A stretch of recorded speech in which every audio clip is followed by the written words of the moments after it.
untuk umum. Guna mengoptimalkan pendapatan dan belanja daerah, DPRD Kabupaten Nganjuk menggelar rapat paripurna di ruang rapat paripurna DPRD Nganjuk sesuai protokol COVID-19.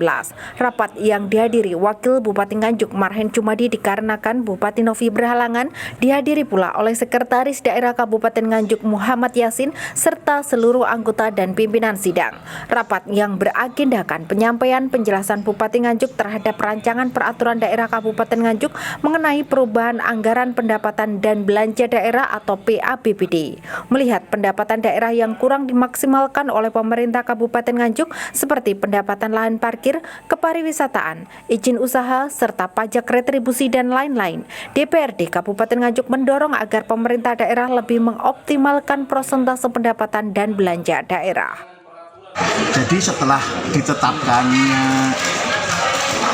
Perda 1 tahun 2020 tentang pertanggungjawaban penggunaan APBD tahun 2019, terus kemudian setelah dibahasnya dan disepakatinya Ketua PPAS PABBD tahun 2020, maka hari ini kita menyampaikan rancangan Perda tentang PABBD tahun 2020.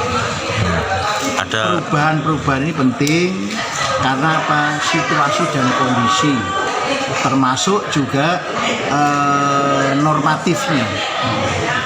Karena banyaknya perubahan-perubahan mungkin dari sisi APBD-nya sendiri, terus kemudian anggaran belanjanya, PAD-nya, dan pembiayaan yang lain-lain.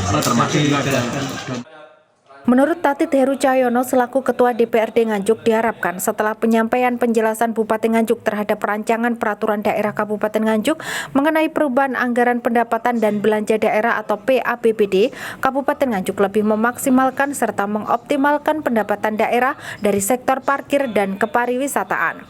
Penyerahan RAPBD perubahan rancangan APBD perubahan tahun 2020 ini sudah melalui proses awal, kemarin bahasan-bahasan mulai dari komisi-komisi, kemudian terus di badan anggaran, selesai dari komisi-komisi, kemudian PUA, PPAS, dan hari ini kemarin minta waktu 4 hari untuk membuat RKA dan surat edaran.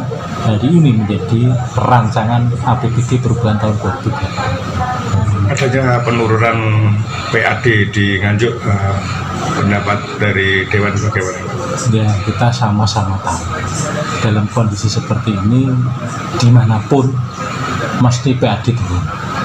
Maka ini kita memprioritaskan kegiatan-kegiatan padat karya yang berfungsi untuk tambahan untuk masyarakat yang terdampak, karena diharapkan kegiatan-kegiatan padat karya nanti memang bisa menambah nilai ekonomi dari masyarakat Kabupaten Nganjuk yang terdampak akibat COVID-19. Otomatis dengan adanya dana yang seadanya ini, ya kita maksimalkan supaya masyarakat bisa tercover dari kegiatan APBD. Diketahui rapat yang notabene-nya harus dihadiri Bupati Nganjuk yang beragendakan penyampaian penjelasan Bupati Nganjuk terhadap rancangan peraturan daerah Kabupaten Nganjuk tentang perubahan anggaran pendapatan dan belanja daerah kali ini diwakilkan oleh Wakil Bupati Nganjuk Marhen Jumadi. Dari Nganjuk, Sofiana Nafi, Bayu TV melaporkan.